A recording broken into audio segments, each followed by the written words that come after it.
Okay, guys, how's it going out there? Rooster here in Tennessee, roostercb.com. Topic of the day today is going to be transistors. We're going to talk about a couple different things here. We're going to start out talking about these HG 2879s or HG transistors in general.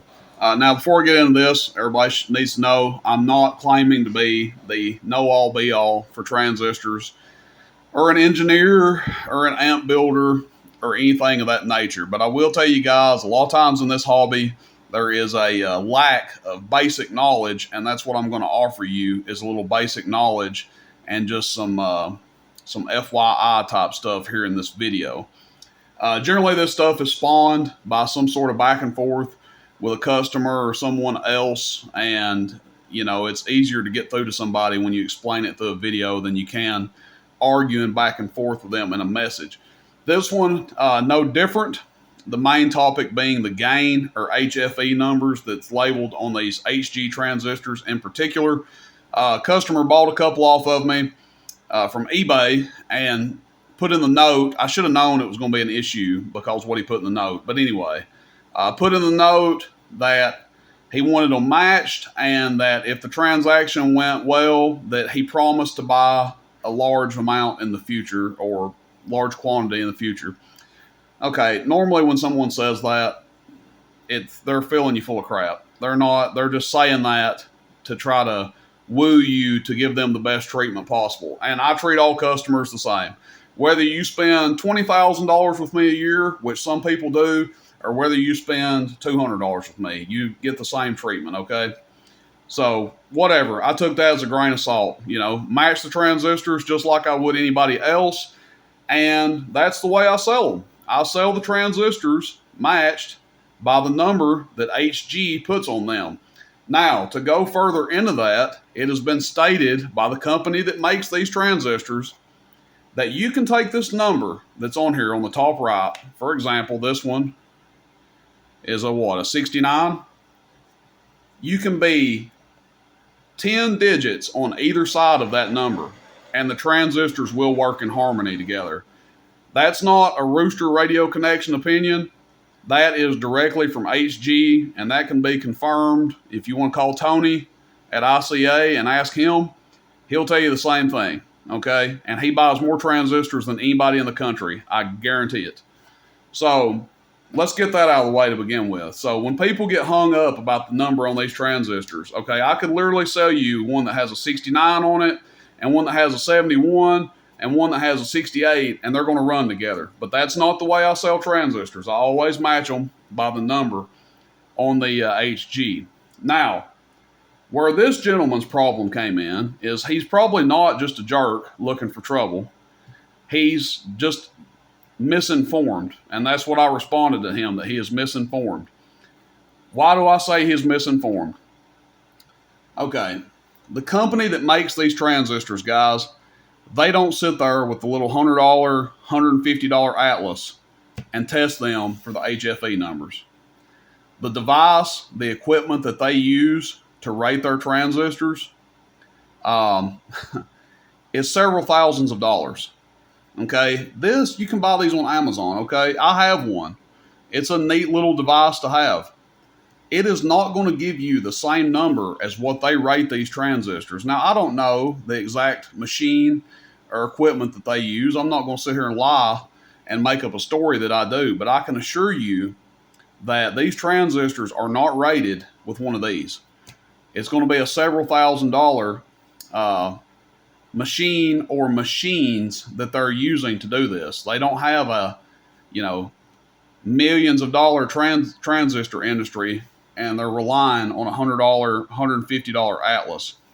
So, to prove my point, for example, the transistor we have hooked up right now came out of this slot right here. It's a 69. That's what HG rated it at, okay? So let's just turn on our little Atlas here that everybody thinks is the gospel when it comes to transistors. And it tells us NPN silicon transistor. And what we're going to do, we just want to see the HFE number. There you go, 30. So do I believe that this guy got a transistor that tested at a 28 or a 29? on one of these? He probably did. Guess what? It probably had a 69 on it if I had to bet. Came out of the same batch as these. It was probably over here somewhere, you know, because I just sold it a few days ago. Sold them a few days ago, I should say. And that probably is a 28, 29, something like that. And it would still run in harmony with these transistors. Now, again, these are rated a 69 from HG. That's what they're testing with. That's the machine they're using to get their gain, as we commonly call it, or HFE number. Okay? So the reason I'm doing this video, guys, if you guys have a shop, which I've ran into this twice, out of thousands of transistors that I've sold, I've had two shops that wanted to use this to prove to me that I sent them bad transistors, okay? This is what they used. Don't go by this.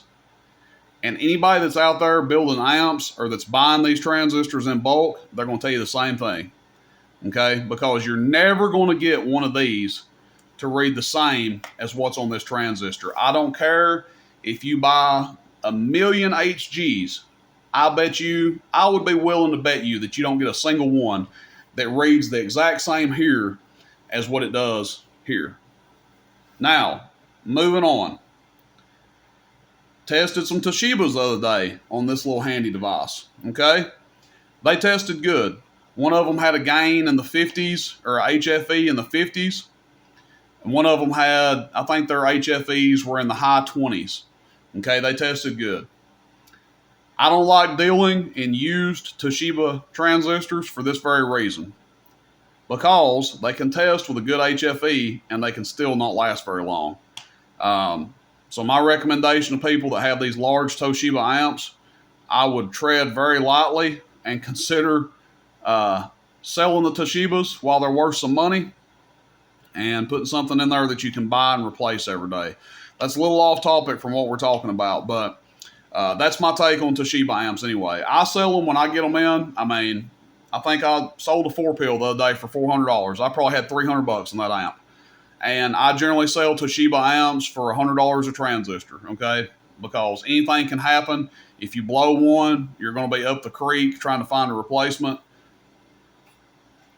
Aside from the transistors that are out there getting scarce, the transistors that are still in amps that are good, they're getting old.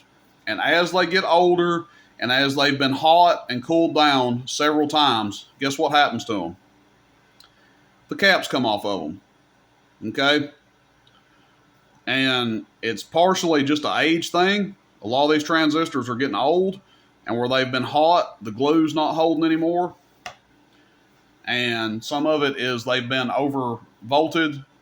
They've had too much heat on them. They've heated up and cooled down several times. Anyway, that's just my spill on the Toshiba transistors. A little bit different subject than we're talking about the HGs, but I would encourage people, even if you've got a 32-pill Toshiba 2879 box out there, and it's running like a sewing machine every day. It is until it's not.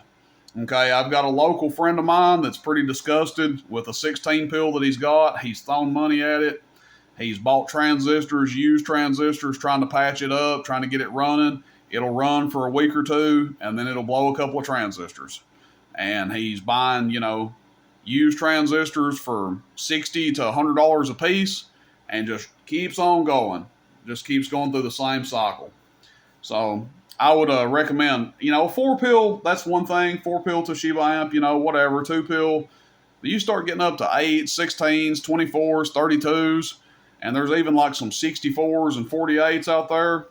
Man, I would be very careful, guys, because you can repill, a 2879C box or a standard 2879 HG box for a lot less than you can buy a handful of Toshibas for.